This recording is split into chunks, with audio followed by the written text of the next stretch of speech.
The church bell in Stillwater Bend did not ring for God. It rang for Silas Crowell. It tolled when his bank opened, chimed when his cattle deals were done, and pealed on Sunday mornings to call folks to a service where the preacher's sermon was funded by Crowell's generosity. The sound was a constant reminder of order, a clean, metallic promise in a land defined by dust. Dust was the town's true currency. It settled on every hat brim, coated every window pane, and rose in choking clouds with every passing horse. It was the color of secrets and forgotten graves, a fine grit that worked its way into everything, blurring the edges of right and wrong. The wind was its accomplice, whispering through the sparse cottonwoods along the river, carrying tales that men were too afraid to speak aloud. Eli Pike wanted nothing to do with any of it, not the bell, not the dust, not the whispers. All he wanted was the quiet hum of his own land. 35 years had etched lines of patience around his eyes, but a deeper exhaustion lived behind them, a shadow from a time when he had worn a blue uniform and carried a rifle that felt too heavy. The war had ended years ago, but one moment replayed itself in the silence of the prairie nights, the flash of his own musket, the surprised look on a boy's face, a boy in a gray uniform who could not have been more than 16. A mistake, a trick of the smoke and the shouting. But the boy had fallen all the same, and a piece of Eli fell with him. So he sought peace in the simple, hard truths of his ranch, a small spread left to him by his mother. It was bordered by a lazy curve of the Stillwater River and endless miles of sun-baked grass. His work was his penance and his salvation. He gentled wild mustangs, his hands speaking a language of calm reassurance they understood better than men did. He felt cleaner in the company of horses. They did not lie. They did not scheme. Their trust, once earned, was absolute. His goal was a simple one: to keep the ranch, to honor his mother's memory with his labor, and to keep the troubles of Stillwater Bend at a safe distance. Trouble, he knew, always began with other people. A new person had recently arrived in town. Her name was Rosa Valdez, and she rented a small room behind the mercantile, putting out a neatly painted sign that read, "Seamstress." Stillwater Bend watched her. The women of the town, prim and starched in their Sunday best, saw a woman of 27, alone. They noted her dark hair, the quiet dignity of her posture, and the fact that she was unmarried. They whispered about her Mexican heritage. Their judgment passed in clipped, polite tones over tea. The men watched her too, their gazes lingering with a mix of curiosity and crude speculation. She was a puzzle, and the town did not like puzzles. Rosa felt their eyes on her like the constant heat of the sun. She had come to Stillwater Bend seeking anonymity, a place so unremarkable that her past could not find her. She worked diligently, her stitches small and perfect, her fingers, nimble and sure with a needle, trembled sometimes when she was alone. A thin, silvery scar on the inside of her left wrist would catch the lamplight, a pale line that marked the boundary between her old life and this one. She spoke little, smiled rarely, and kept her thoughts locked away as securely as the few coins she earned. She had learned the hard way that a woman's silence was her only shield. She called herself Lark to some, a name that felt lighter than her own, a bird ready to take flight, but her feet felt rooted in fear. The church social was an obligation for the entire town, a command performance of community spirit orchestrated by Silas Crowell and his wife, Abigail. Eli rode in only to purchase grain, hoping to avoid the gathering entirely, but the mercantile was closed. Its owner, dutifully serving lemonade on the church lawn, resigned. Eli tied his horse and walked toward the sound of strained pleasantries and the wheezing of a lone fiddle. He stood at the edge of the crowd, a tall, quiet figure in a worn coat, his face impassive. He watched Crowell move through the townsfolk, a man of 50 whose smile never quite reached his cold. Assessing eyes, Crowell owned the bank, the largest herds, and most of the town council. At his side, like a loyal hound, was Deputy Harlan Deek, a man whose guts strained the buttons of his vest and whose authority came directly from Crowell's payroll, not the law. Rosa was there as well, having been given a pointed invitation by Mrs. Crowell herself, an invitation that felt more like a summons. She stood near the refreshment table, holding a cup of lemonade she did not drink. She had worn a simple blue dress of her own making, hoping to appear respectable, invisible. But she felt the stares, particularly from the circle of women surrounding Abigail Crowell. They spoke of charity and scripture while their eyes dissected her, judging the quality of her dress, the propriety of her solitude. Rosa focused on the steeple of the small wooden church, trying to find a fixed point in a sea of shifting glances. She felt a familiar tremor begin in her hands and clasped them together, hiding the scar. As dusk began to settle, painting the sky in shades of orange and purple, the social began to break up. Carriages were brought around. Eli, relieved to be leaving, watched as Silas Crowell helped his wife into their polished buggy. Crowell was laughing, a loud, manufactured sound meant to convey effortless power. As he climbed in, a leather-bound ledger slipped from under his arm and fell silently into the thick dust by the road. The carriage rolled away, its occupants oblivious. Eli hesitated. The part of him that wanted no trouble urged him to walk away, to leave the book where it lay. But his mother had raised him to be decent. With a sigh, he stepped forward and bent to pick it up. It was heavy, filled with neat columns of figures. As he straightened, a sudden gust of wind, a common evening trick of the prairie, caught the pages and flipped them open. His eyes, for a single, accidental moment, fell upon the script. He was not a man to pry, but the words seemed to leap out at him. He saw the name of a rancher whose barn had mysteriously burned down last spring, and next to it, the words, land purchase, followed by a price that was insultingly low.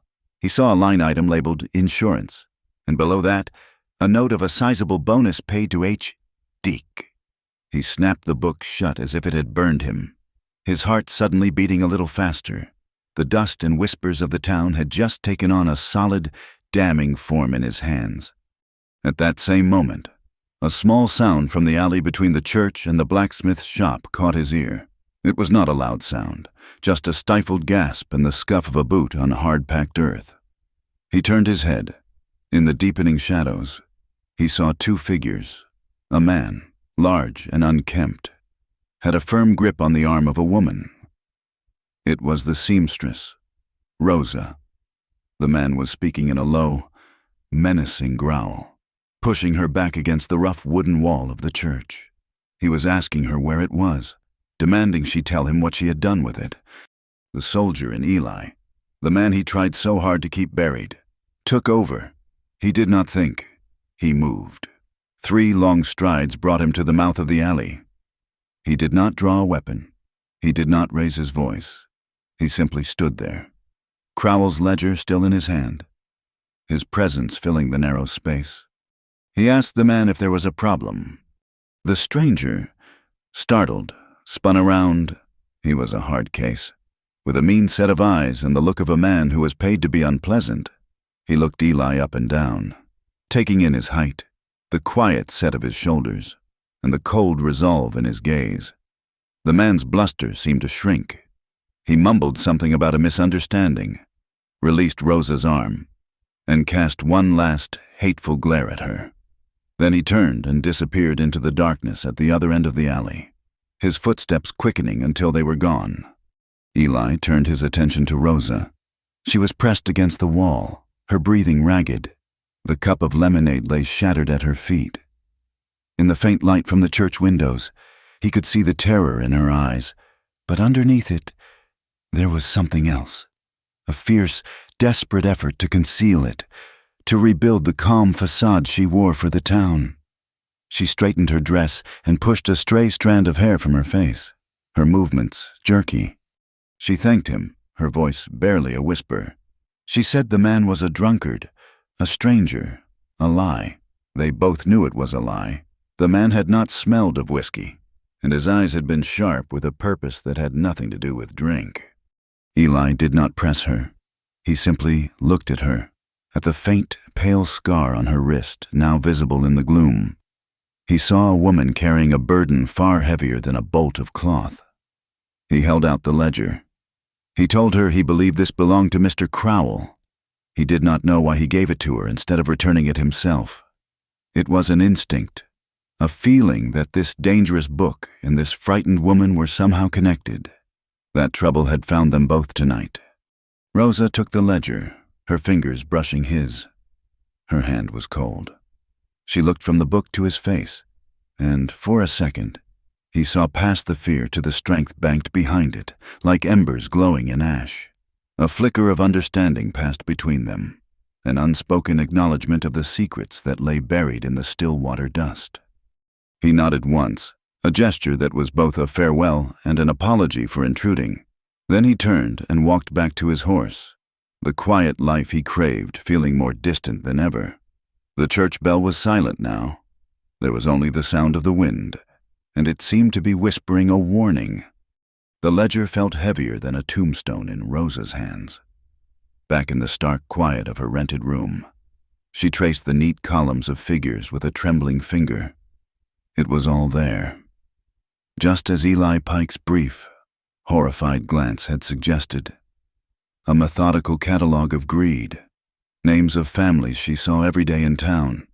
Small ranchers and farmers were listed next to dates of fires, floods, and other misfortunes, followed swiftly by notations of land sales to shell companies, all leading back to Silas Crowell. She returned the book to him the next morning, leaving it with his clerk at the bank. Feigning ignorance, she simply said she had found it on the road, but the knowledge of its contents was a brand on her mind. A few days later, a pillar of black smoke on the horizon confirmed her fears. Eli saw it from his ranch as he was working a young Mustang in the corral. The smoke was too thick for a cook fire, too dark for burning brush. It was the greasy, angry smoke of a structure fire. He saddled his most reliable mare and rode toward town, a cold knot tightening in his stomach. The blaze was at the old livery stable on the edge of Stillwater Bend, a rickety building owned by a man named Jebediah Finch, a decent fellow whose luck had long since run dry. By the time Eli arrived, the stable was a skeleton of charred timbers collapsing in on itself. A bucket brigade of townsfolk made a futile effort to contain the flames. Jebediah stood apart, his face streaked with soot and tears, watching the sum of his life's work turn to ash. Eli walked over to him. He asked Jebediah what happened. The old man just shook his head, his voice a hoarse whisper. He did not know. It went up so fast. He mentioned he had been behind on his loan payments to the bank. Crowell had been pressuring him to sell the land. Now, he had nothing left to sell but the scorched earth itself. He would have to take whatever Crowell offered. As Eli listened, he heard two men nearby talking in low voices. They spoke of the railroad. A survey team had been seen miles to the east. The rumor was a spur line was being planned, and it would cut right through this side of the territory. Land that was worth little more than dust today would be worth a fortune tomorrow. The knot in Eli's stomach turned to ice. He looked from the burning stable to the impassive face of Deputy Deke, who stood watching, making no effort to help. His arms crossed over his ample belly. The pieces were not just connecting, they were forming a gallows. The summons came for Rosa 2 days after the fire. A boy delivered a crisp note from Mrs. Abigail Crowell, requesting her services to mend a lace collar on one of her finer dresses. It was a command dressed in politeness. The Crowell house was the largest in Stillwater Bend, a 2-story monument to prosperity that looked down on the dusty main street. When Rosa arrived, she was shown not into a sewing room, but into the formal parlor, where Abigail and 3 other members of the Ladies' Church Auxiliary were taking tea. Mrs. Crowell greeted her with a smile that was all teeth. She explained she wanted the work done there, under her supervision. The other women stopped their chatter and turned their collective gaze upon Rosa. It was an inspection. They commented on how brave it was for a woman to travel and live alone. One asked in a deceptively sweet tone if she had family nearby, the question heavy with insinuation. They spoke about the importance of a proper woman's reputation, their words like sharp little needles, pricking and testing. Rosa felt her Mexican blood, her unmarried status, her poverty, all being weighed and found wanting. She kept her eyes down, her hands steady on the delicate lace, her answers polite and brief. Inside, a quiet fury burned. She wore a small, tarnished silver locket around her neck, and she unconsciously touched its cool surface, a familiar gesture that brought her a sliver of comfort.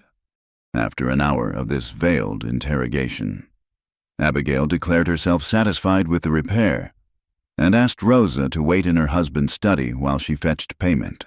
The study was a room of dark wood, leather, and the smell of cigars. It was the nerve center of Silas Crowell's empire, and spread across the vast mahogany desk was a surveyor's map of the entire county. Rosa's eyes were drawn to it immediately.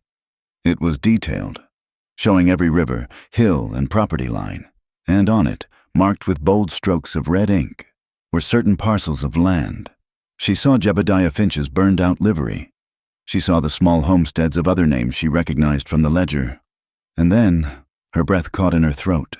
A large red rectangle was drawn squarely over the land belonging to Eli Pike. The map was not just a plan. It was a blueprint for theft, a declaration of war against the poor and the independent. She had to warn him that evening. As the sun bled across the horizon, she walked out to his ranch. She found him by the corral, his back to her, speaking in a low, calm voice to a half-wild Mustang. The horse, tense and skittish, slowly relaxed under the soothing rhythm of his words. There was a gentleness in him that seemed at odds with the harshness of the land, a stark contrast to the cold calculation she had seen on Crowell's map. She told him what she had seen. She spoke of the map, the red ink, the way it matched the names in the ledger. She told him he was a target. She still had the ledger. She had lied about returning it. She had hidden it beneath a loose floorboard in her room. She urged him to take it, to ride to the next county, to find a circuit judge, a federal marshal, a newspaper reporter, anyone who could not be bought by Silas Crowell. Eli stopped his work with the horse and turned to face her. The setting sun cast his face in shadow, but she could see the deep weariness in his eyes. He told her no. He explained that bringing that ledger to light would not bring justice. It would bring violence. Crowell and Deke would not simply allow themselves to be exposed. They would fight back, and men would get hurt. Men would die. He told her, his voice low and strained, that he had seen enough men die. He had caused one to die himself, a boy no older than his horse, a mistake in the fog of war that had haunted him ever since. All he wanted was to be left alone, to work his land and tend his horses and live out his days in peace. Silence, he argued, was survival. Rosa's frustration flared into anger. She asked him what peace there was in letting a wolf devour the sheep one by one. She told him his silence was not peace. It was surrender. It was the same silence that allowed the women in town to judge her. The same silence that let Crowell burn a man's home and call it bad luck. Her voice rose, filled with a passion and a pain that she had kept hidden for so long. The silver locket on its chain swung with her agitated movements. She clutched it, her knuckles white.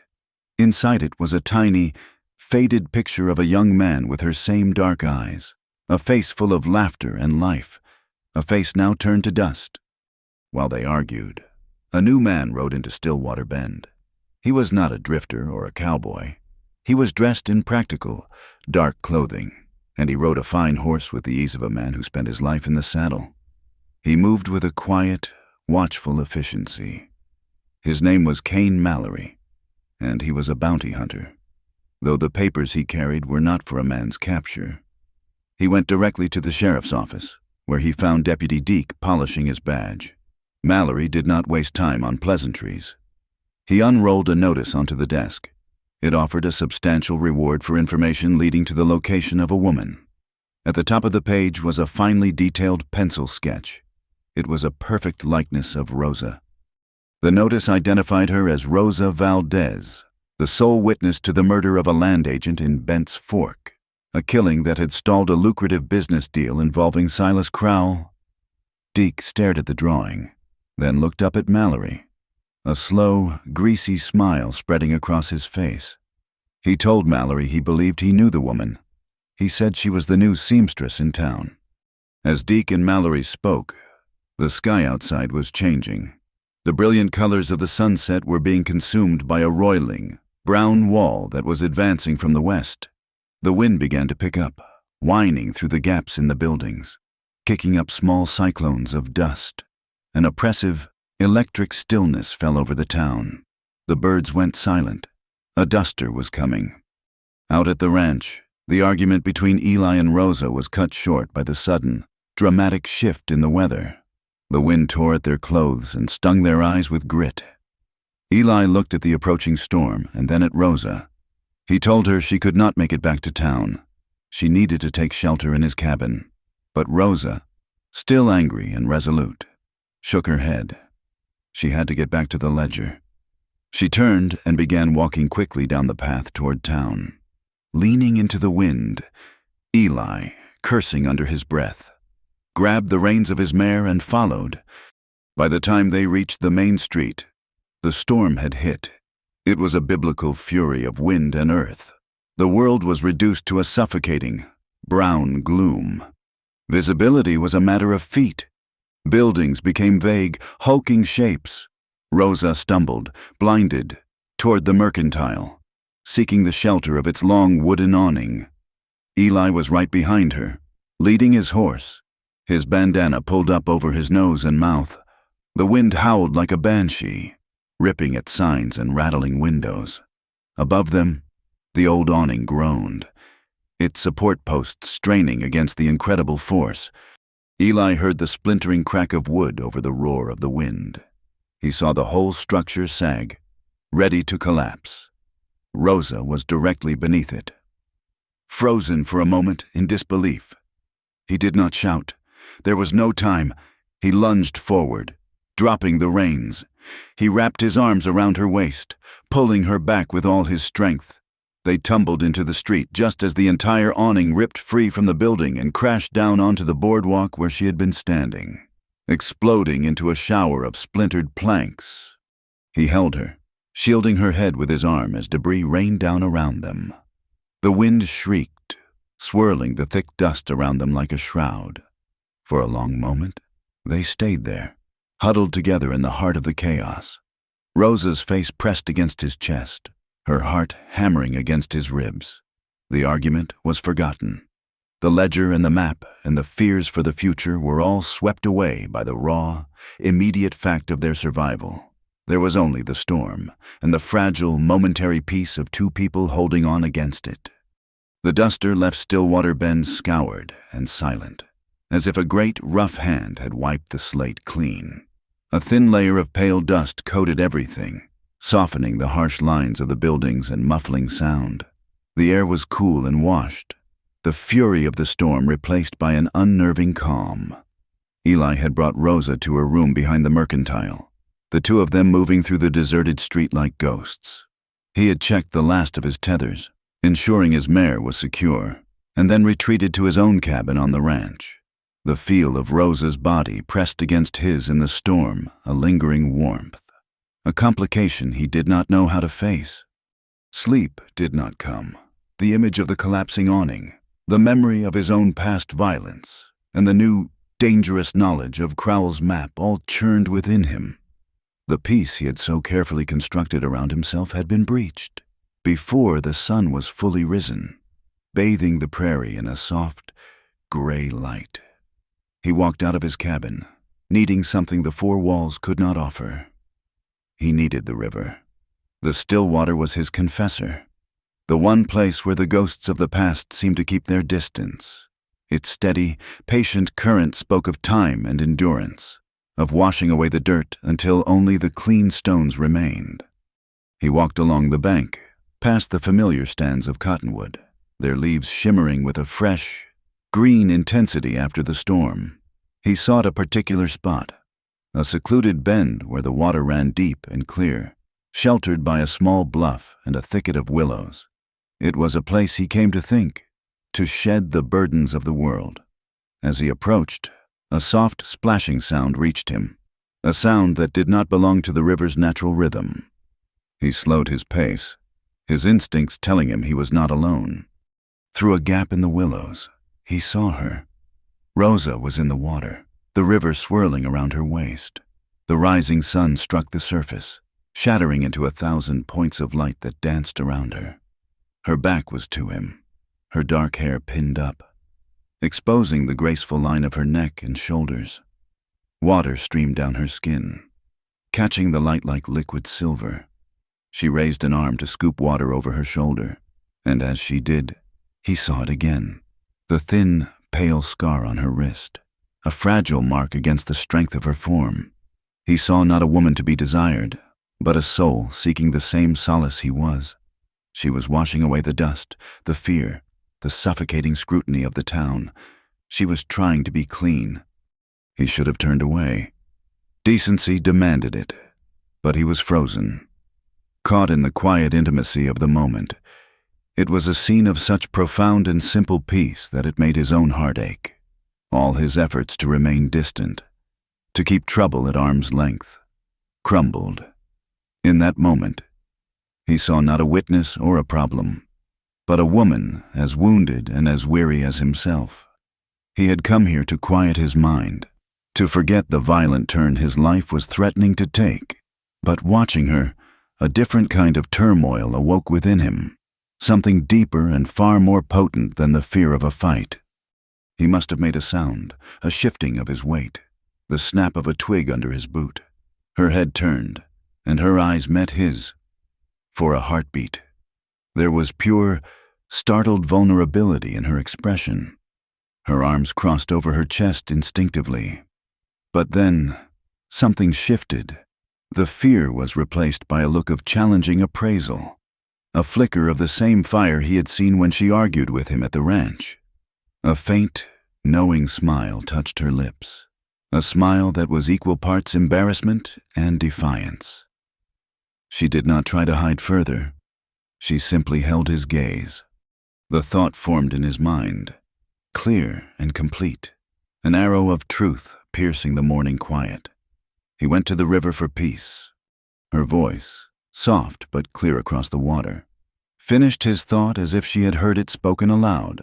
But the woman bathing awoke a thirst no water could quench. The words hung in the air between them, bold and unexpected. She had taken a moment that could have been shameful and had instead owned it, challenged it, and laid it bare. He felt a flush of heat rise in his own neck, not from shame, but from the raw honesty of it all. He could not lie to her. He could not turn away and pretend he had not seen, had not felt. He took a slow step out from behind the willows, into the open. His voice, when he spoke, was low and rough with an emotion he could not name. "Yes," he said, his eyes never leaving hers, "but it is a thirst to live decently again, not just for flesh." The challenge in her eyes softened, replaced by a look of surprise, and then a deep and solemn understanding. She nodded slowly, accepting his answer as the unvarnished truth it was. In that exchange, the walls between them dissolved. They were no longer just a man and a woman caught in a dangerous circumstance. They were two people who had seen the raw, hidden part of each other and had not flinched. She waded to the bank, turning her back to him with a quiet trust as she reached for the simple dress she had left on a rock. He remained where he was, his gaze fixed on the river, giving her the privacy she deserved. When she spoke again, she was dressed, her hair still damp and clinging to her neck. She told him they needed a better plan. The man in the alley, the bounty hunter Kane Mallory, who Deputy Deke was now seen with in town, the near disaster with the awning. It was all escalating. Hiding in her room was no longer an option. Crowell knew she was a witness. It was only a matter of time before he acted. He had a place, he told her, an old line cabin his father had built years ago, deep in the cottonwoods that lined the river, far from the main path to his ranch. It was small, forgotten by most, but it was sturdy and dry. He could hide her there. He could bring her food. She would be safe. She listened, her expression serious. Then she asked what he would get in return. She refused to be a simple burden, a damsel for him to protect. She insisted she had to be a partner in this, not just the prize to be fought over. She spoke of her last visit to the Crowell house, to mend the lace collar. Mrs. Crowell, flustered and agitated about some social matter, had been unable to work the key to her husband's large office safe where she kept her expensive fabrics. She had thrust the key into Rosa's hand, asking her to open it. In the moment she held it, Rosa had seen her chance. Using a small piece of wax she kept in her sewing kit, she had made a quick, clean impression of the key's teeth. She was a seamstress. She understood patterns. A blacksmith she knew in a town far from here could cut a copy from such a mold. She had not yet had the chance. She offered him this. She would give him the means to get into Crowell's safe, to retrieve the original ledger and any other proof they might find. In exchange, he would give her sanctuary. It was a pact, sealed not with a handshake, but with a shared look of grim determination. The internal struggle was a physical thing inside Eli. To hide her was one thing. To actively conspire, to plan to break into a man's safe, that was crossing a line. That was inviting the violence he had sworn to avoid. The face of the young Confederate soldier flashed in his memory, the surprise in his eyes giving way to nothing. But then he looked at Rosa, at the quiet resolve in her face, and he knew his desire for a peaceful life was a luxury he could no longer afford. His silence would be her death sentence. He took her to the cabin that afternoon. It was a simple, one-room structure, smelling of old wood smoke and dried herbs. A stone hearth, a narrow cot, and a single chair were its only furnishings. It was a lonely place, but it was safe. As he prepared to leave her there, he hesitated. He took a folded woolen shawl from his saddlebag. It had been his mother's. It was soft and gray, with a simple, dark blue stripe along the edge. He handed it to her, telling her the nights by the river got cold. It was a clumsy gesture, but it was all he could offer. Rosa took it, her fingers sinking into the soft wool. She held it as if it were a sacred object, her eyes shining with an emotion she did not voice. She told him to wait. She pointed to a tear in the shoulder of his canvas coat, a rip from the fall during the storm. She insisted he leave it with her. She had her sewing kit. It would be a way to pass the time, she said, a way to feel useful. He did as she asked, shrugging out of the heavy coat and leaving it in her hands. Over the next few days, a quiet routine developed. Each morning at dawn, he would ride out, checking his herd and making a wide, looping path that would eventually bring him to the cabin. He brought her food, coffee, and news from town. He told her about Cain Mallory, the bounty hunter, who was now a constant presence, his watchful eyes seeming to miss nothing. They spoke in low voices, their alliance solidifying with each shared secret. One morning, he arrived to find her sitting in the doorway, his coat laid across her lap. She had mended the tear with stitches so fine they were nearly invisible. But she had done more. On the collar, just below the mend, she had embroidered a tiny, perfect image of a soaring bird with an open beak. A lark. It was a small, almost hidden detail, a secret mark. He ran his thumb over the delicate threadwork. It was her name for herself, stitched onto him, a claim and a gift all at once. He looked at her, his throat too tight to speak. She simply smiled, a genuine, unguarded smile that lit up her whole face. He wore the coat back to his ranch, the weight of it on his shoulders feeling different now. It was no longer just their lives, he realized, were now interwoven, patched and mended together like the cloth she had healed with her needle. The peace he had sought at the river had eluded him, but in its place, he had found something else, something infinitely more dangerous and infinitely more valuable. He had found a reason to fight. The quiet intimacy of the line cabin became a confessional in the flickering lamplight, surrounded by the scent of wood smoke and the woolen shawl that had been his mother's. Rosa finally gave voice to the ghost that haunted her. She opened the small silver locket she always wore and showed him the tiny, faded photograph inside. It was a young man, his eyes dark and full of a life that had been stolen too soon. His name was Mateo. He was her brother.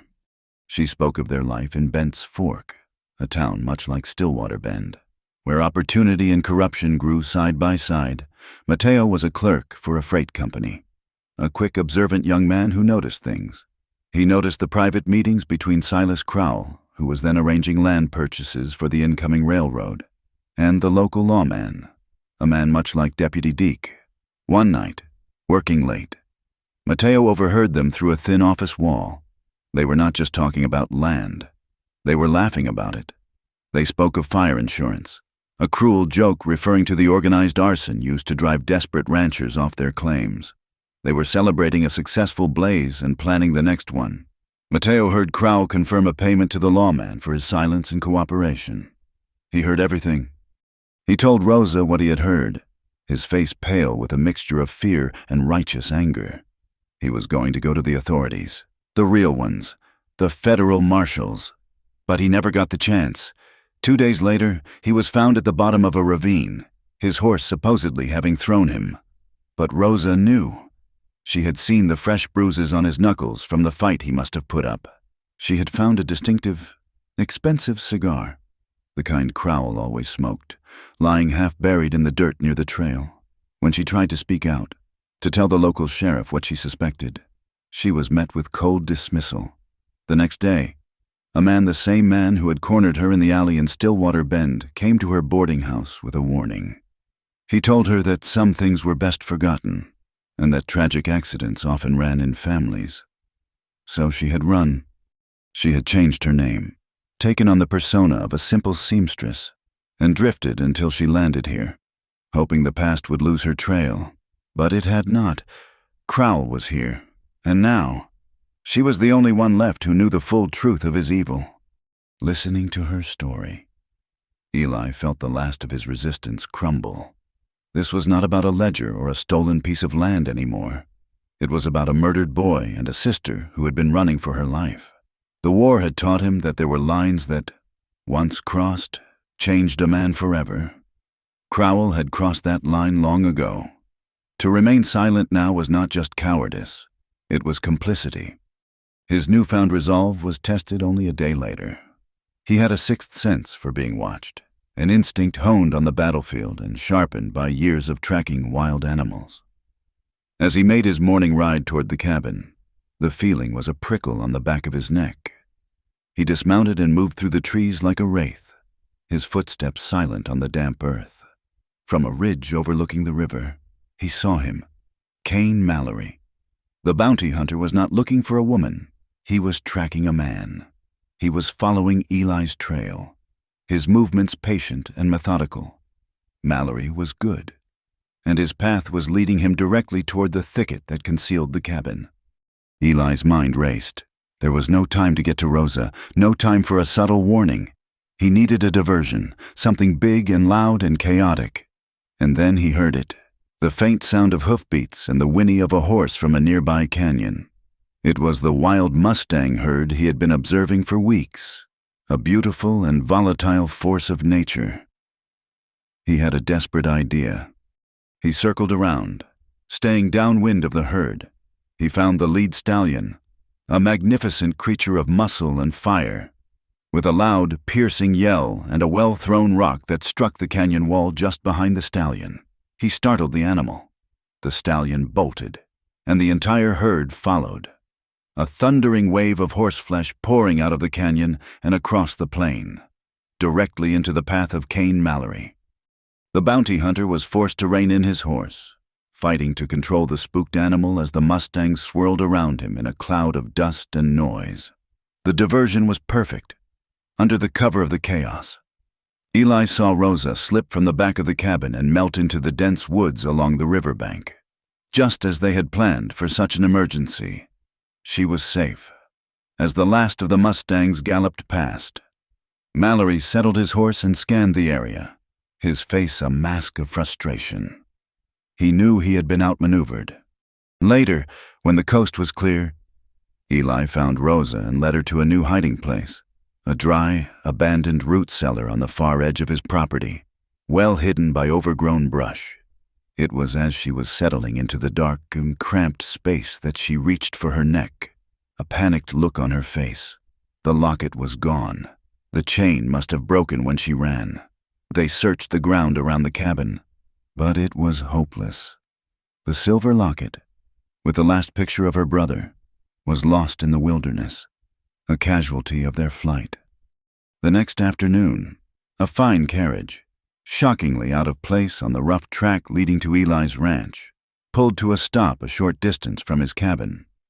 A woman emerged, veiled and dressed in dark, expensive clothes. It was Abigail Crowell. She moved with a furtive haste, her eyes scanning the empty prairie as if she expected to be seen at any moment. She did not go to the main house, but walked directly toward the overgrown area that hid the root cellar, as if she knew exactly where to go.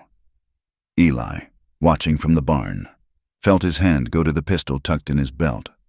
Rosa met her at the cellar entrance. Mrs. Crowell did not waste time with pleasantries. Her voice was a strained whisper. Stripped of its usual social authority, she admitted she knew who Rosa was. She acknowledged that her husband was a hard man, a man who sometimes went too far to protect his interests.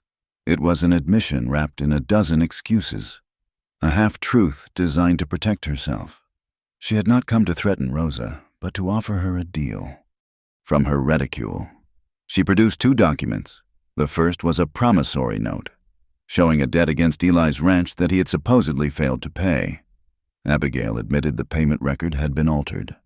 The note was proof of the trap her husband was laying. The second was a letter, written in her own elegant hand, addressed to the town preacher. It was a confession of sorts, a tormented outpouring of guilt. It spoke of fires and misfortunes, of her husband's unyielding ambition, and of her own fear and willful ignorance.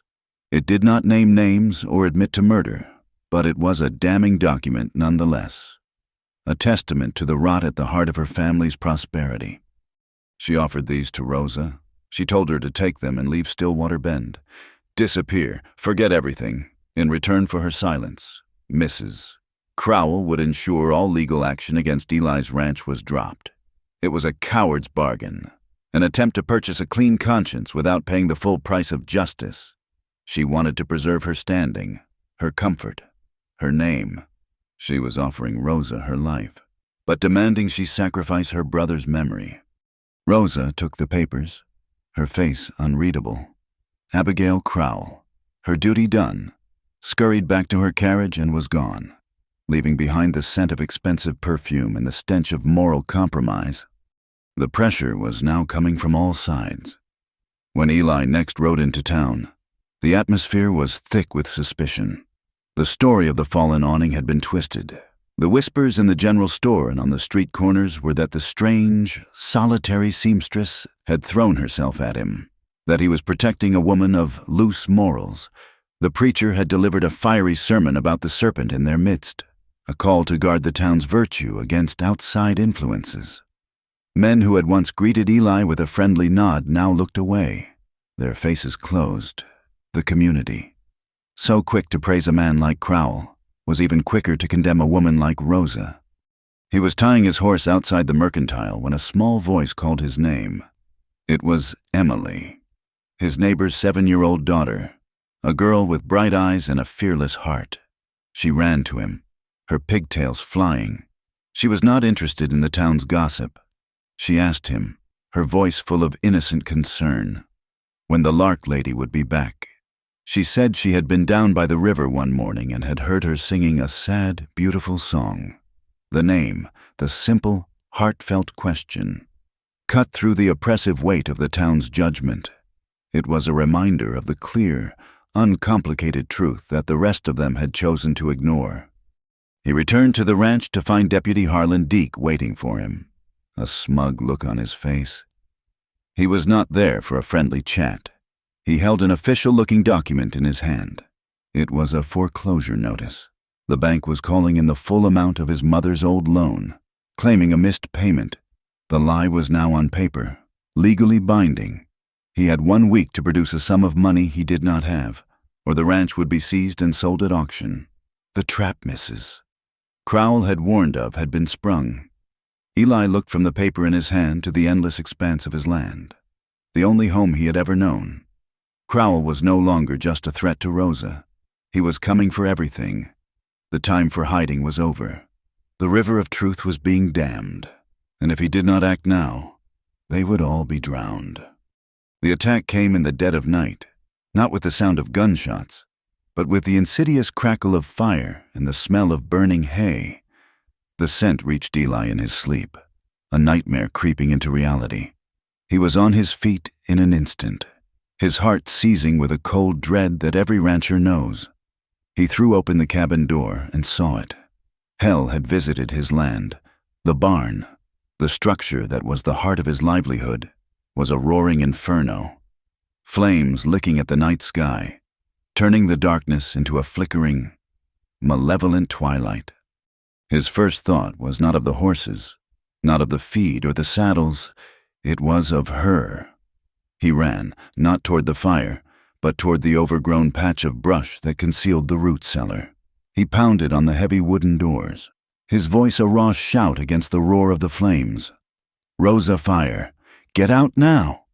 The doors creaked open, and she emerged, her face pale in the firelight, her eyes wide with terror. He grabbed her hand, pulling her away from the cellar just as a shower of burning embers rained down where she had been standing. There was no time for words.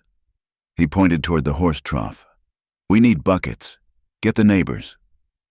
She nodded, her fear already hardening into resolve, and ran toward the fence line that separated his property from the next, her voice rising in a desperate cry for help.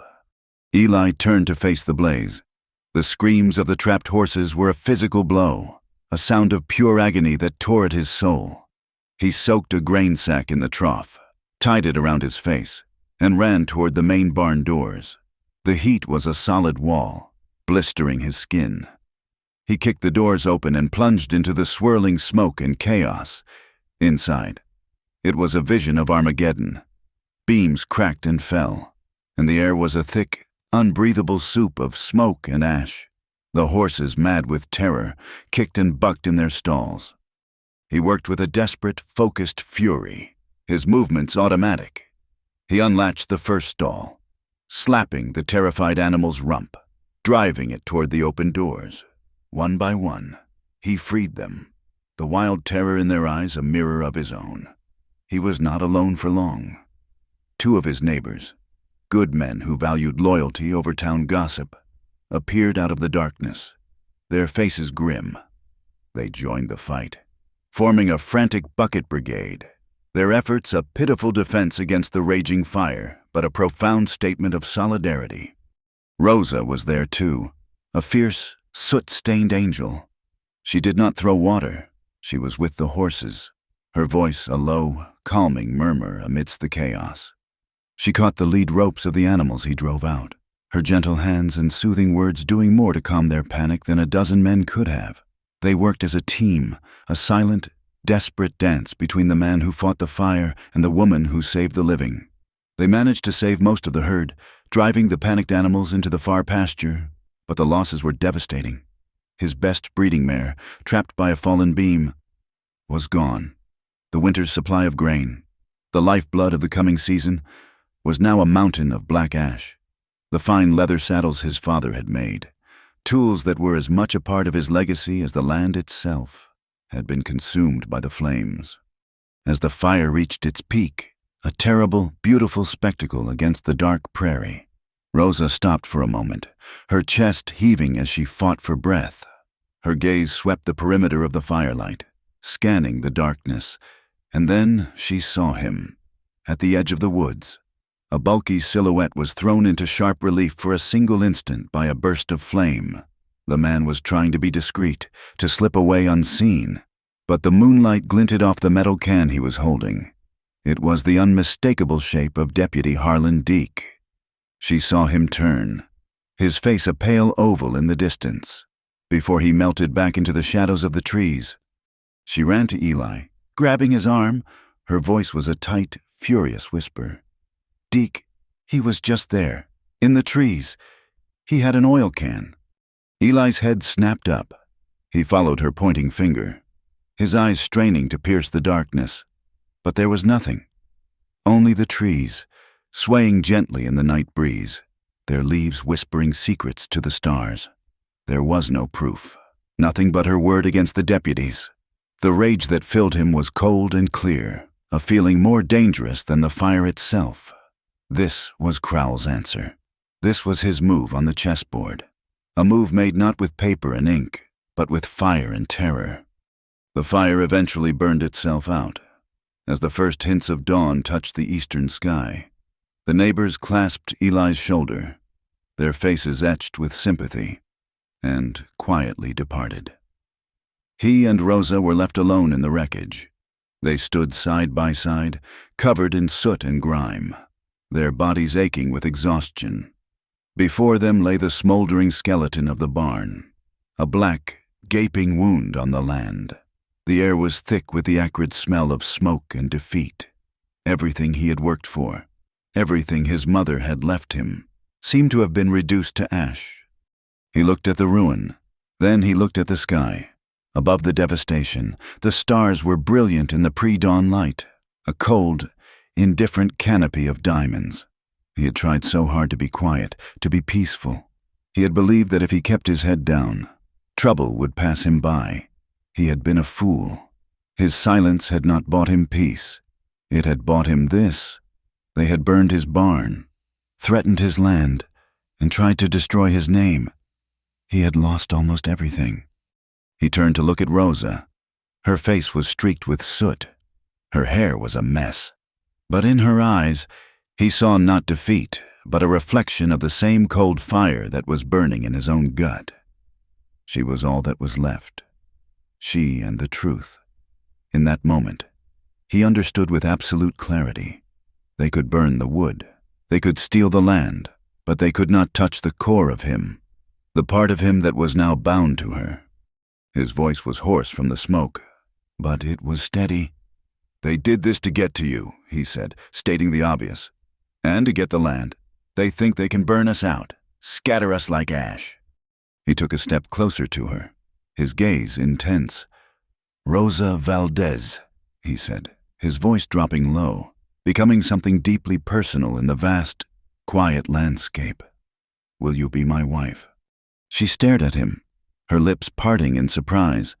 A dozen emotions flickered in her eyes, shock, confusion, and a deep, wrenching fear. He held up a hand, stopping the protest he saw forming on her lips. "Not to give you my name as a shield," he said, his words coming from a place of profound certainty. "Not to make you respectable in the eyes of this town. I am asking because my name is worthless without the honor you have taught me how to fight for. I am asking because I love you, because standing here, with everything I own turned to charcoal, you are the only thing that is real and true." Her eyes filled with tears, which traced clean paths through the soot on her cheeks. "Eli," she whispered, her voice trembling. "I am afraid. I am so afraid of our love becoming just another weapon in this war, something to be used. It is too precious for that." He reached out and took her hand. Her fingers were cold, but they curled around his, a small anchor in the ruins. "It is the other way around," he said gently. "This war is only worth fighting because our love is precious. It is the reason. It is the only reason." She looked from his face to their joined hands, then back again. A new strength seemed to flow into her, a resolve that banished the fear from her eyes. The trembling stopped. She stood a little taller, a survivor, not a victim. "Then yes," she said, her voice clear and strong in the morning's first light. "I choose you, and I choose the truth." The rains came without preamble, a relentless week-long deluge that turned the dusty plains to a sea of mud. It was the kind of mountain runoff that came once a decade, swelling the creeks and turning the placid Stillwater River into a churning, brown monster. It tore at the banks, uprooted ancient cottonwoods, and with a final, groaning roar, it ripped the town's only bridge from its foundations, sending the splintered timbers racing downstream. Stillwater Bend was no longer a town on a river. It was an island, cut off from the world, left to stew in its own secrets. The isolation was a prison for some and an opportunity for others.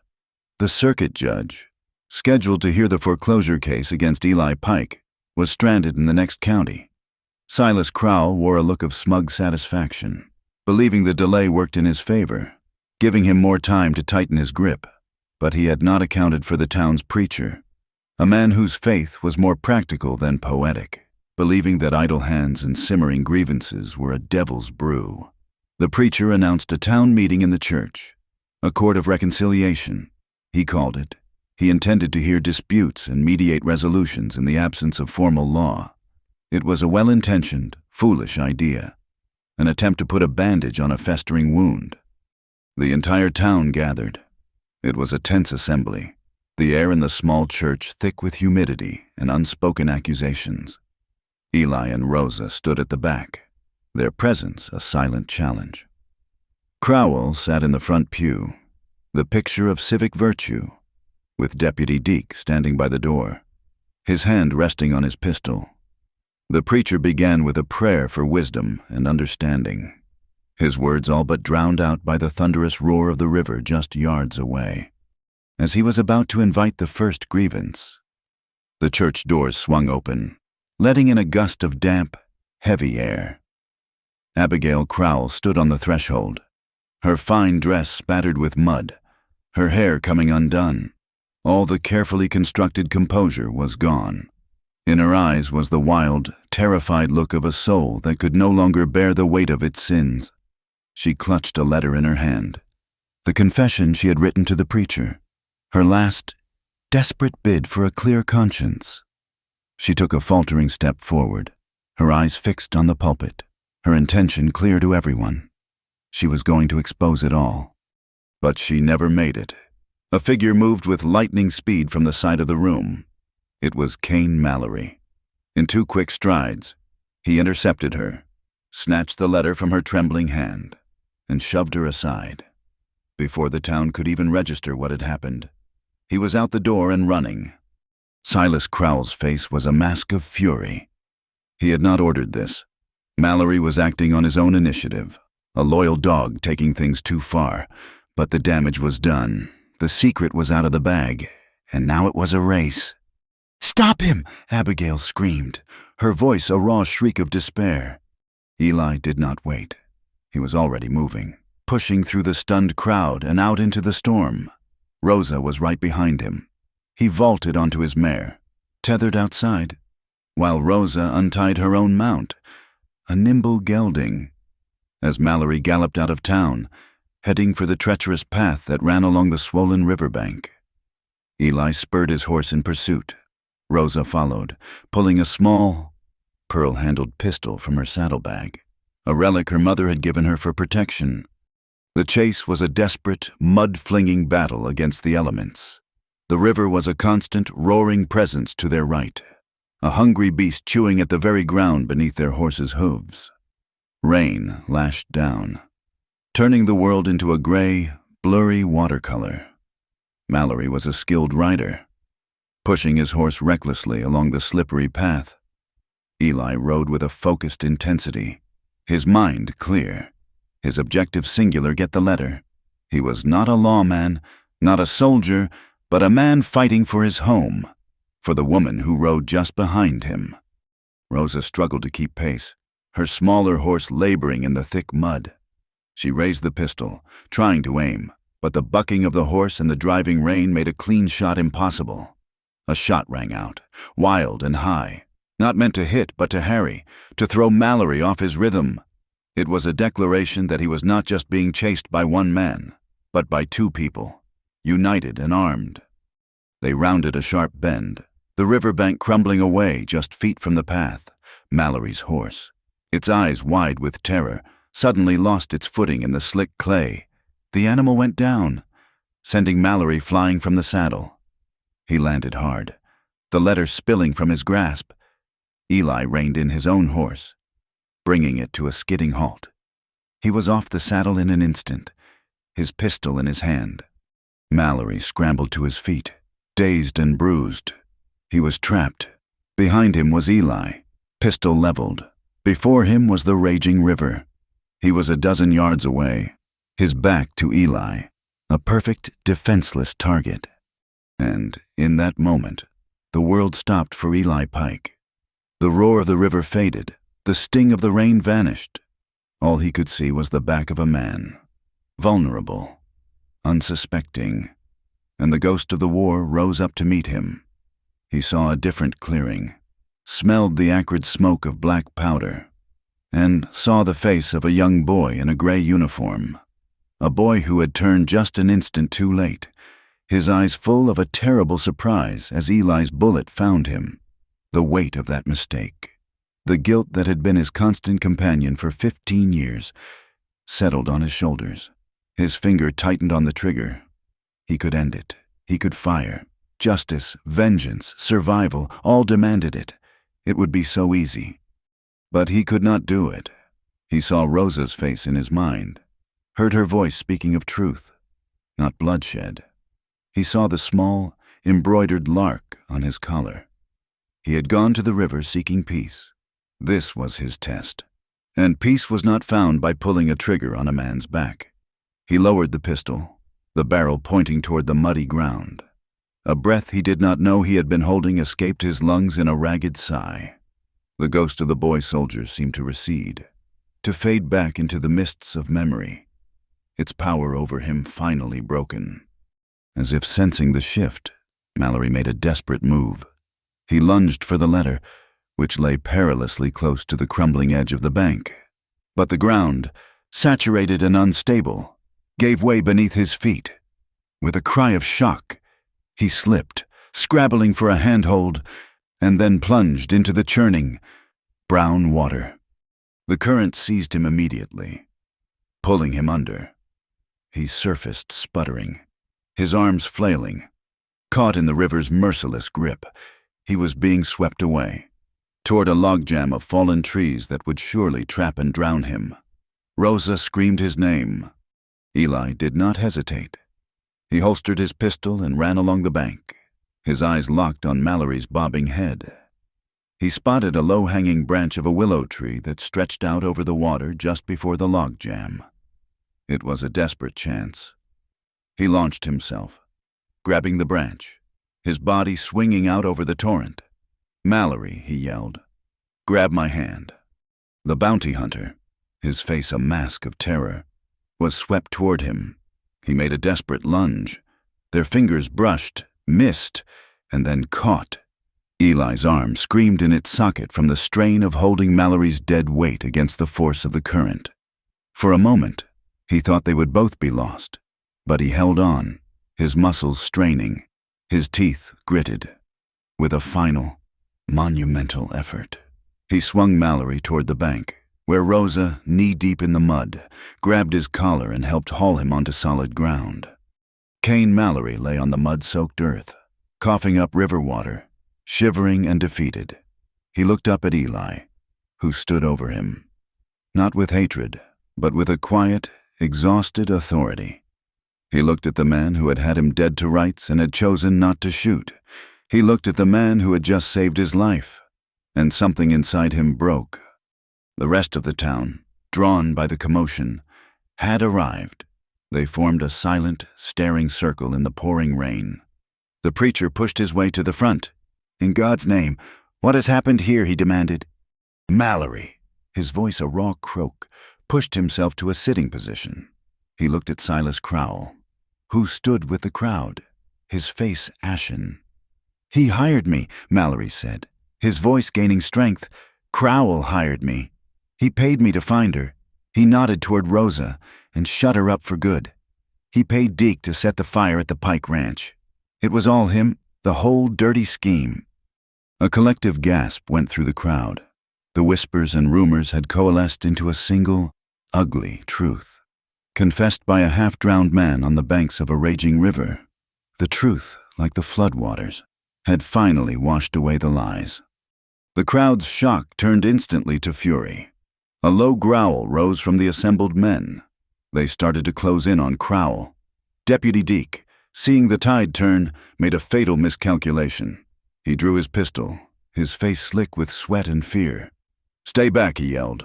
"All of you." But before he could aim, a figure pushed through the crowd and stood directly in front of him, between his pistol and the mob. It was Abigail Crowell. Her veil was gone. Her hair was plastered to her face, and her eyes burned with the fire of a woman with nothing left to lose. "No more," she screamed, her voice piercing the roar of the storm. "He is telling the truth. My husband is a thief and a monster.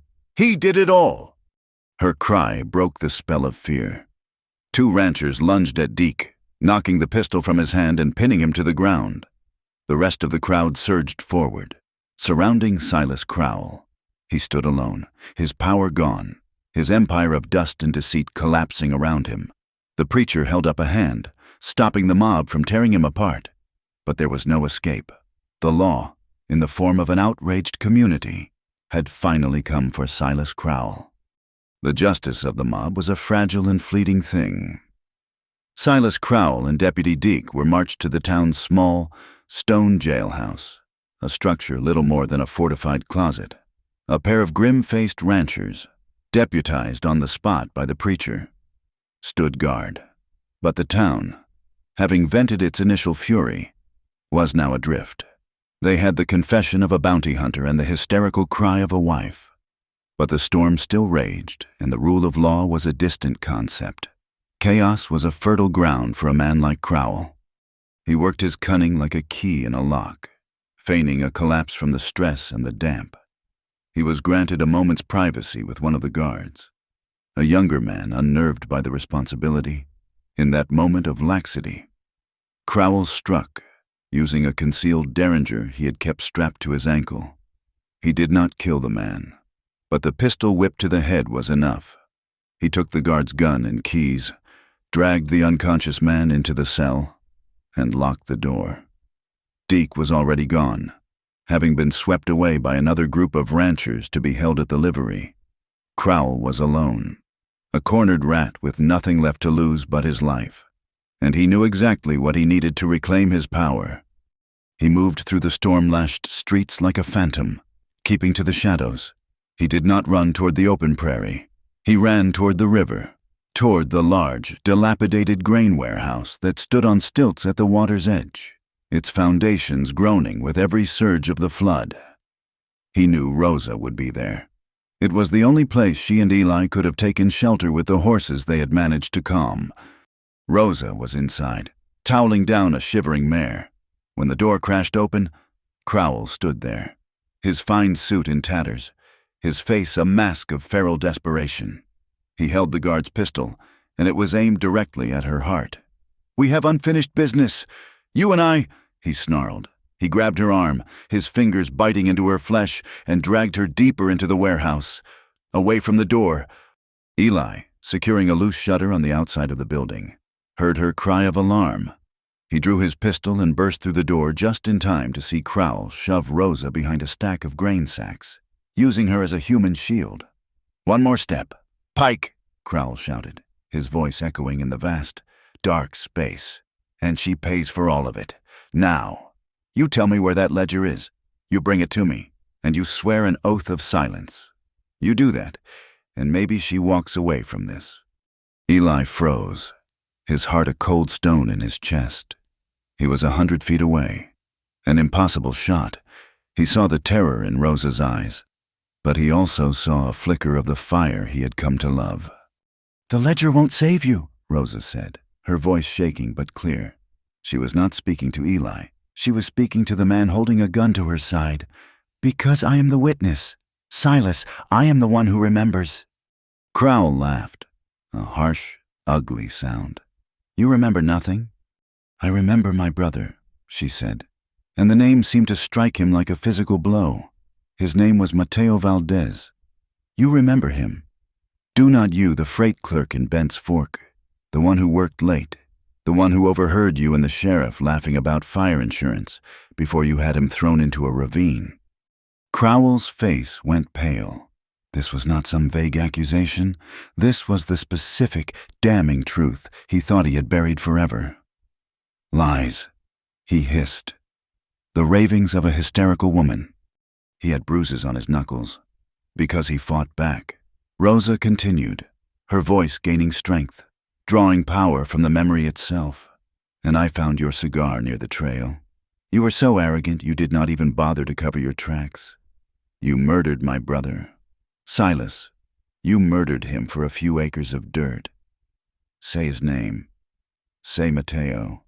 While Crowell was transfixed by her words, his focus momentarily shifting from the threat at the door to the ghost at his side. Eli was already moving. He backed out of the warehouse, his mind racing. A frontal assault was suicide. He scanned the building, his eyes adapting to the gloom. High above, a section of the corrugated tin roof had been torn loose by the storm, creating a dark, gaping hole. It was his only chance. He holstered his pistol. He would not use it. He would not become the man he was in the war. He uncoiled the lariat from his saddle, its familiar weight a comfort in his hand. He climbed a stack of rain barrels, his boots finding purchase on the slick wood, and hauled himself onto the lower section of the roof. The tin was slippery with rain. The roar of the river below, a deafening reminder of the stakes. He moved across the roofline, his body low, until he was directly over the opening. He peered down. He could see them below, two figures illuminated by a single lantern. Crowell was still ranting, his composure shattered by Rosa's words. Eli took the soft leather rein from the inside of his coat, a spare piece of tack he always carried. He weighted one end. He would have one chance. He lowered himself partway through the opening, his muscles straining. "Crowell!" he yelled. Crowell spun around, his pistol coming up. But in that split second of surprise, Eli swung the weighted rein. It flew through the air, a dark whip that wrapped itself perfectly around Crowell's wrist. Eli yanked hard. The gun flew from Crowell's grasp, clattering across the wooden floor. At that exact moment, the river, as if an actor in the drama, played its final card. A massive wave, carrying a battering ram of debris, slammed into the warehouse's weakened pilings. The entire structure shuddered. The floorboards beneath Crowell and Rosa buckled. With a deafening groan, a huge section of the warehouse floor, the part where they were standing, collapsed, plunging into the raging water below. Eli did not think. He dropped from the roof, landing hard on the solid part of the floor, his ankles screaming in protest. He saw Rosa clinging to a splintered beam, the current pulling at her skirts. Crowell was thrashing in the water nearby, his face a mask of terror. Eli lunged, grabbing Rosa's hands, pulling her up from the maelstrom and onto the stable flooring. He wrapped his arms around her, holding her tight as the rest of the warehouse groaned and settled around them. They looked back at the water. Crowell had managed to grab onto a large section of the floating wreckage. He was being swept downstream, alive but at the mercy of the flood. His fate was no longer in their hands. He was a problem for the river, and for the law that would be waiting for him if he survived. Eli held Rosa, his face buried in her damp hair, his body trembling with the aftermath of adrenaline and fear. They had survived, together. The storm broke with the dawn. The sky, washed clean, was a brilliant, cloudless blue. The river, though still high, had lost its fury, its voice now a steady murmur instead of a roar. In the quiet aftermath, before the town could fully awaken to the new reality, Eli and Rosa walked to the oldest cottonwood tree on his property. It was the same tree under which he had scattered his mother's ashes years ago. The preacher was there, along with the two ranchers who had fought the fire by his side, their wives standing with them. There were no flowers, no fine clothes. Rosa wore a simple borrowed dress, and Eli wore his mended coat, the tiny embroidered lark a silent testament on his collar. Under the dappled sunlight filtering through the new leaves, they faced each other. The preacher's words were simple, his voice full of a weary grace. They spoke their own vows, not of love and honor in the abstract, but of steadfastness and truth, promises forged in fire and flood. When it was done, Eli took off his hat, scooped water from a clear pool left by the receding river, and offered it to her. She drank from the brim, and then he did the same.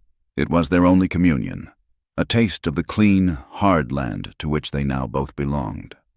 That night, in the small, quiet cabin that had survived the flames, they came together. The world of violence and fear, of ledgers and lies, fell away. There was only the scent of rain-washed pine, the soft light of a single candle, and the profound, unspoken language of touch.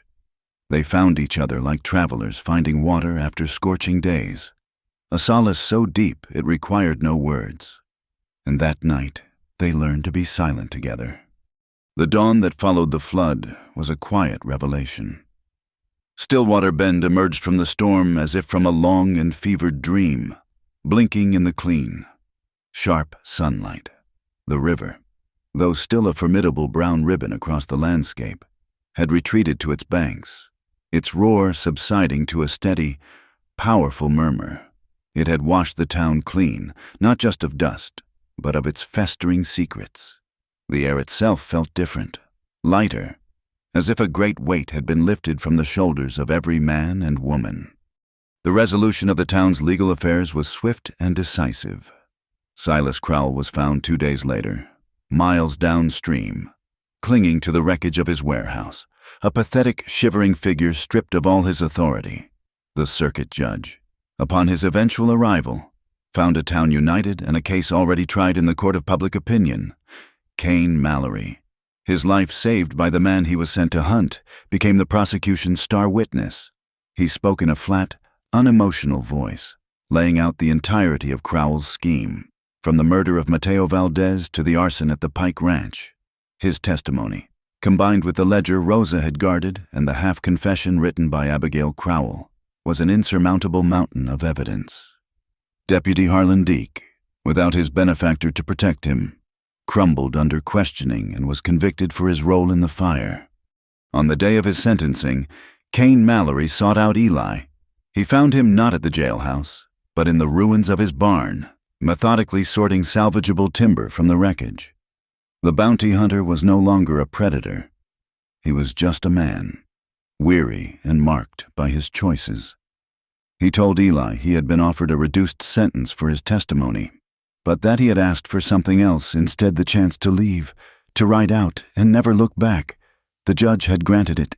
He wanted, he said, to find a place where his reputation was not yet written, a place where he could be a better man than the one Crowell had paid for.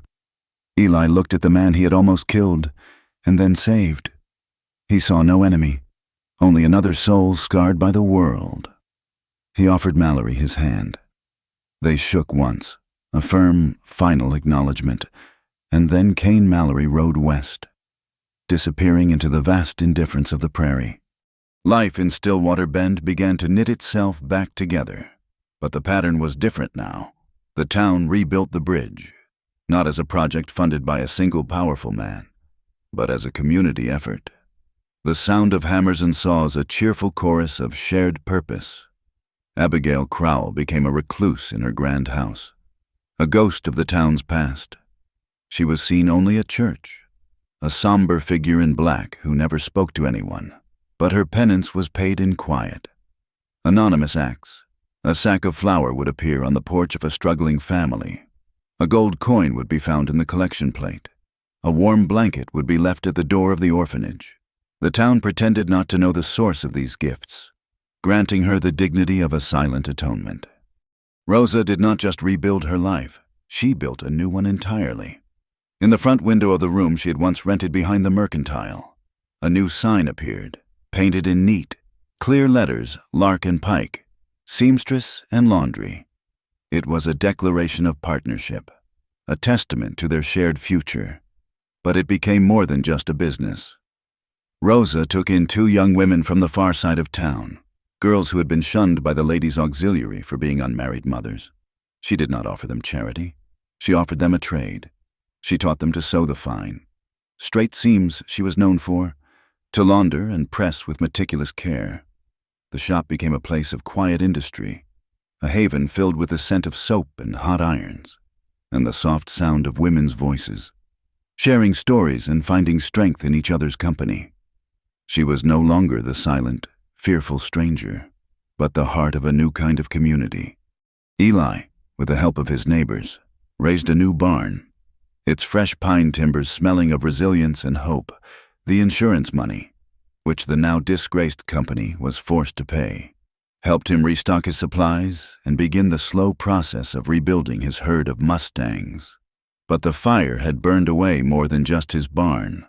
It had burned away the last of his desire for isolation.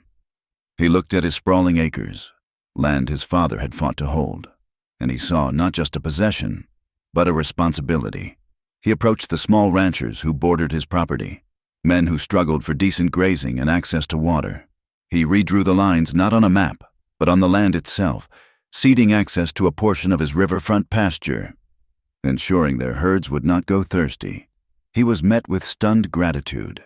He was undoing the philosophy of Silas Crowell, replacing the creed of might makes right with a simple, radical act of neighborly grace. One bright afternoon, Eli stood leaning against the fence of his corral, watching the children of the town. His neighbor, the one whose daughter had called Rosa the Lark Lady, had fashioned a swing and hung it from a thick, low branch of the old cottonwood tree, the very tree where he had scattered his mother's ashes. A place of solemn memory was now filled with the sound of joyful, shrieking laughter as the children took turns soaring through the air. Little Emily, her pigtails flying, pumped her legs, trying to go higher, her face a picture of pure, unadulterated delight. Eli watched, and a deep, profound sense of peace settled over him. The past and the future had met at this spot. The ghosts had been laid to rest, and in their place, new life was taking root. The seasons turned. The harsh sun of summer softened into the golden light of autumn. The ranch was thriving, the town was healing, and the quiet rhythm of their life together became a comforting melody. One hot, lazy afternoon, Eli found himself drawn back to the river, to the secluded bend sheltered by the willows. The water was low and clear now, the stones on the bottom visible and smooth. The violence of the flood was a distant memory. He stood on the bank, the sun warm on his shoulders, and smiled to himself, the memory of that fateful morning as clear as the water at his feet. He went to the river for peace, he thought, the words a silent echo in his mind. A soft laugh came from the grassy bank behind him, but the woman bathing awoke a thirst no water could quench. He turned. Rosa was standing there, a basket of mending in her arms, her dark eyes sparkling with a familiar, loving fire. She walked to his side, and they stood together for a moment, looking at the slow, patient current. Then, together, they knelt at the river's edge.